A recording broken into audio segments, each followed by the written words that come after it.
Hello et bienvenue sur Pouvoir Créateur, le podcast pour ceux qui souhaitent se créer une vie et des projets qui les inspirent vraiment. Je m'appelle Jean-Luc et je partage toutes les semaines mes réflexions et prises de conscience sur l'entrepreneuriat, le développement personnel et la spiritualité pour t'aider à prendre du recul sur ta vie et tes projets. Hello, bienvenue à toi dans ce nouvel épisode, ravi de te retrouver aujourd'hui. Aujourd'hui, on va parler d'un sujet qui est l'échec et l'abandon de projets. Donc je ne sais pas si aujourd'hui tu as déjà lancé des projets, si tu as déjà eu peut-être des premiers échecs ou des premiers abandons de projets. Et en quoi je trouve que abandonner, c'est une super compétence. Et apprendre à échouer aussi, c'est une super compétence. C'est vrai que c'est quelque chose en tout cas à l'école, c'est pas quelque chose qu'on va privilégier. On va plutôt te dire, faut tout faire pour ne pas échouer. Faut mettre toutes les chances de réussir, pour réussir. Et il faut jamais abandonner, quoi. Faut être déterminé, et cetera. Et donc en fait, on va dire toutes ces questions-là, ces réflexions-là, je trouve que, c'est pas assez, mis en comment dire ça? En fait, c'est pas assez valorisé. C'est-à-dire que moi, par exemple, j'ai beaucoup échoué, j'ai beaucoup abandonné. J'ai abandonné énormément de projets. J'ai échoué à un nombre incalculable. Je sais même pas, j'ai arrêté de compter, en fait. Quand on aime, on compte pas. J'ai jamais autant échoué de ma vie depuis que je me suis lancé. J'ai essayé le coaching, j'ai essayé, j'ai essayé de l'affiliation, j'ai essayé du e-commerce, j'ai essayé, après bon, échec, ça dépend, hein. Après, il y en a où ça fonctionnait quand même bien, mais c'est un échec dans le sens où, j'ai pas été jusqu'au bout, je l'ai pas développé comme je voulais. En plus, quand on abandonne, on a toujours un petit peu ce goût de l'échec, ce qui est souvent le cas d'ailleurs, mais au final, je suis resté quand même super content, de ce que j'ai fait. Et moi, je sais qu'en discutant avec des personnes, on m'a dit: «Mais mec, tu tout le temps en train d'échouer et d'abandonner et de recommencer et d'échouer, d'abandonner et de recommencer». Et je lui dis: «Bah ouais, mais en fait, pour moi, ça fait partie de moi, quoi». C'est-à-dire, j'ai, un état d'esprit, voilà, en mode itératif tout le temps. Donc là, je me dis: «Bah tiens, je vais tester ça, je vais lancer ça. Ça va marcher, ça va pas marcher. Bon, c'est pas grave, quoi. Au moins, j'aurais essayé, je serais passé à l'action, quoi». Et il y a pas d'attente, en fait, il y a pas d'attachement à un résultat en particulier. C'est-à-dire que, bah, si ça fonctionne, bah, tant mieux. Si ça fonctionne pas, bah, tant pis. Mais au moins, je sais que sur le chemin, sur le fait de faire, bah, j'aurais appris des choses. Là, par exemple, j'ai lancé un business dans tout ce qui est, boîte de consulting dans l'automatisation web, donc tout ce qui est Zapier, Make, et cetera. Donc je sais pas si tu connais? Donc en gros, bah, j'avais monté une petite équipe, donc on était 5. Moi, j'étais plutôt sur la partie commerciale et gestion de projet, et puis, les autres étaient plutôt sur l'implémentation, donc voilà, mettre en place les automatisations, et cetera. Donc j'avais fait une présentation, j'ai récupéré plein, d'adresses email, j'ai envoyé, plein d'emails. Je crois que j'ai dû contacter à peu près 250-300 personnes. Et j'ai eu quelques personnes au téléphone, ouais, un intérêt, mais bof, quoi. Donc et du coup, je me suis dit: «OK». J'avais jamais fait ça, c'est-à-dire, faire la prospection à froid, envoyer des emails, essayer de faire des tournures de phrases personnalisées, enfin voilà, il y avait beaucoup de choses à faire. Pareil, j'ai appris le scrapping à ce moment-là. Donc à chaque fois, c'était, toujours, avoir un projet dans lequel je vais pouvoir, mettre en œuvre des compétences, ou du moins je vais pouvoir monter en compétences à travers un projet. Et moi, ça, j'ai compris un truc, c'est que quand je monte un projet, alors peut-être c'est à contrario de beaucoup de personnes, je sais pas, quand je monte un projet, mon but initial, c'est pas de réussir. Mon but initial, c'est d'apprendre. C'est ça qui est assez marrant, c'est que, je me dis pas: «Je le fais pour que ça marche», je me dis: «Je le fais pour apprendre». C'est-à-dire que je veux me prendre des murs pour apprendre.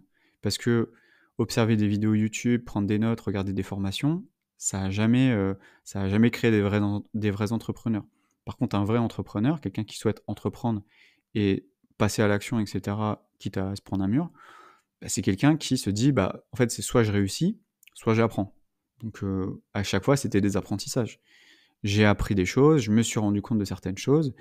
Pourtant, bah, ouais, je me dis: «Tiens, je suis quand même dans le marketing, je sais écrire un texte de vente, je sais écrire un email de vente». Voilà, j'ai quand même, je me suis formé, j'ai quand même fait pour des clients. Et malgré ça, je me suis rendu compte après coup que, bah, qu'en fait, c'était pas le message était pas clair, la proposition de valeur était pas claire, mais ça, il fallait que je le fasse pour que je me rende compte et que je ne fasse plus la même erreur. Et donc du coup, bah, ça me permet moi déjà de m'améliorer en copywriting, ça permet de moi de m'améliorer, pour le travail avec les clients, pour apporter beaucoup plus de résultats à mes clients, dans tout ce qui est tunnel de vente par exemple, pour générer des ventes sur internet. Bah, ça me permet ou avoir plus de taux de conversion, récupérer plus d'emails et cetera. Ou en tout cas, avoir un meilleur retour sur investissement quand il y a de la publicité et compagnie. Et ben ça, j'aurais jamais pu, y arriver si, si j'avais pas fait, tout ça, quoi.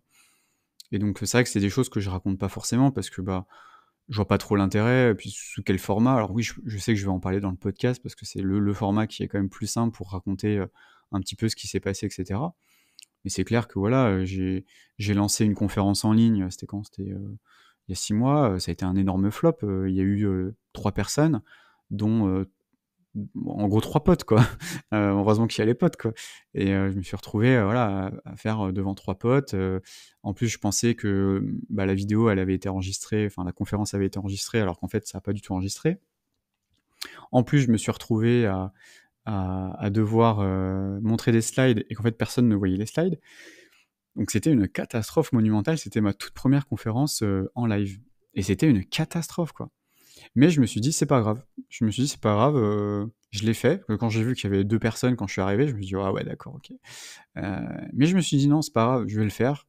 Je le fais pour l'exercice. C'est pour je suis sur le chemin, je souhaite, voilà, j'ai jamais fait de conférence en ligne.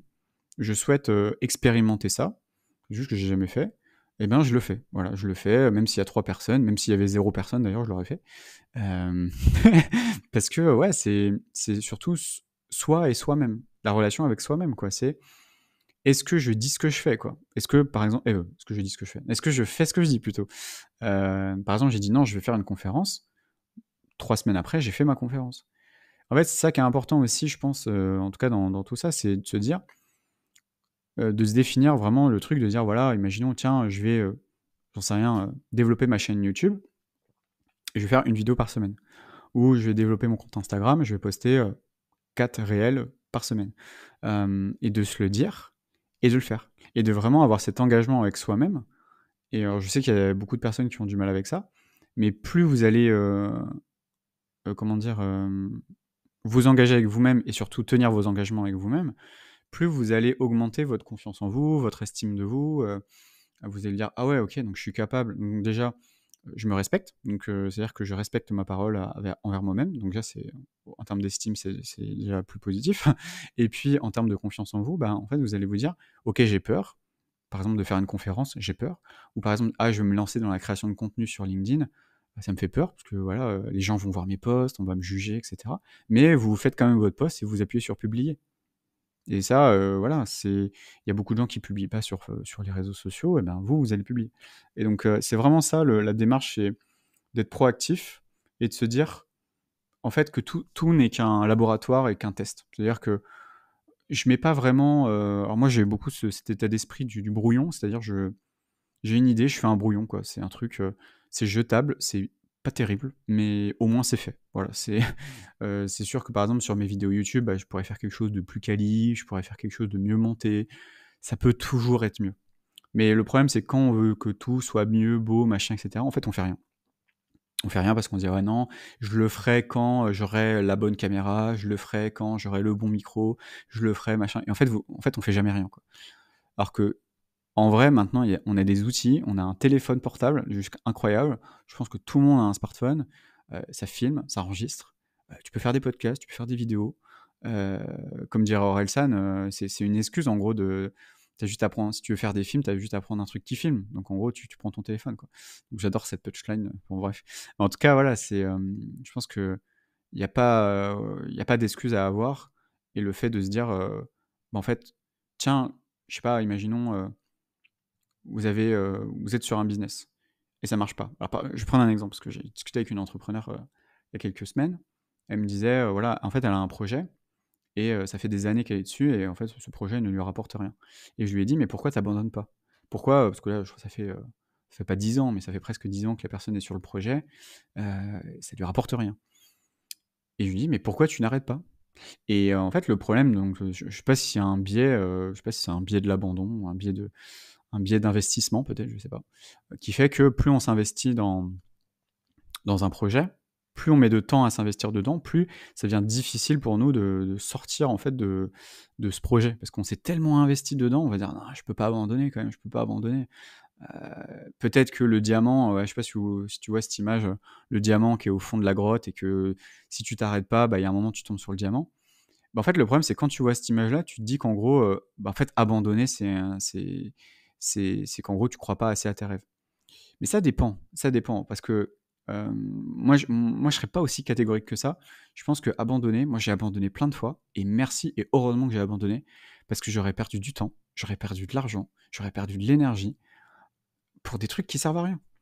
Là, par exemple, récemment, j'ai abandonné les réseaux sociaux, j'ai arrêté les formats shorts, j'ai arrêté de créer des carousels. Je me suis dit: «Stop, j'arrête, je ne veux plus. C'est plus OK avec moi». Est-ce que c'est OK avec moi? Non. Eh bien, j'arrête, j'abandonne, cette idée, ce projet, de développer mon compte Insta. Non.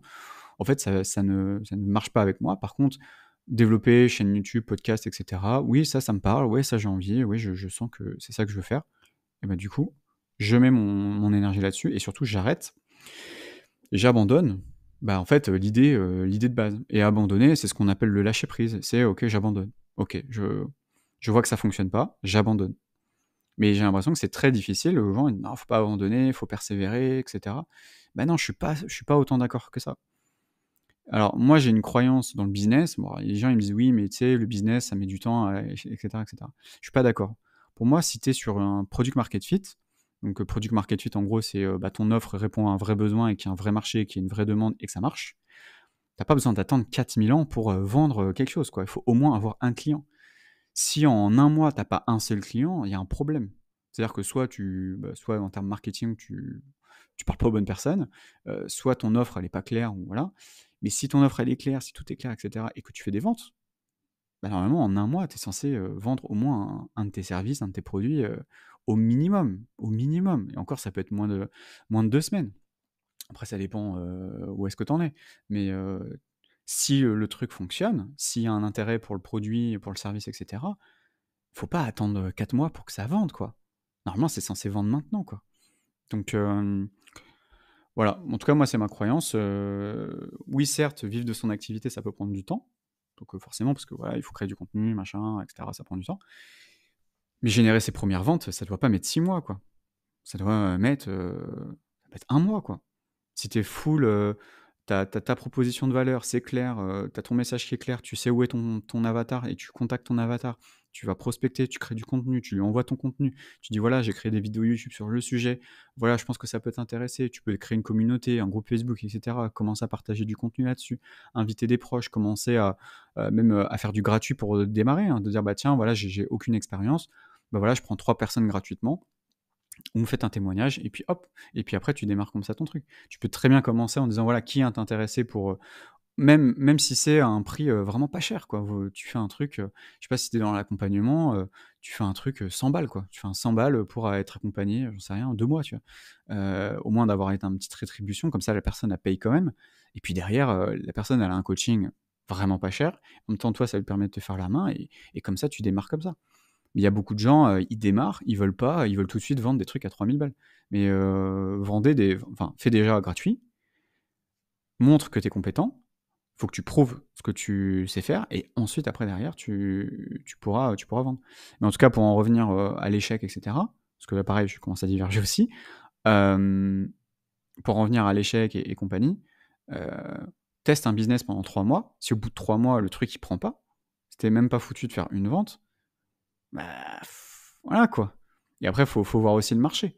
Faut observer le marché, faut voir, bah, si tu fais une formation en ligne dans tel sujet, est-ce qu'il y a déjà des gens qui achètent ce genre de formation? Est-ce qu'il y en a beaucoup? Est-ce qu'il y en a pas beaucoup? Où est-ce qu'ils sont? Qu'est-ce qu'ils demandent? Quels sont leurs besoins? Quelles sont leurs attentes par rapport à ça? Quel est ton vrai avantage concurrentiel par rapport à la concurrence? Par rapport à ton étude de marché, où est-ce que tu en es et cetera? Toutes ces questions-là, il faut se les poser, quoi. Donc voilà, en tout cas, par rapport à tout ça. Voilà. J'espère que ça t'a parlé.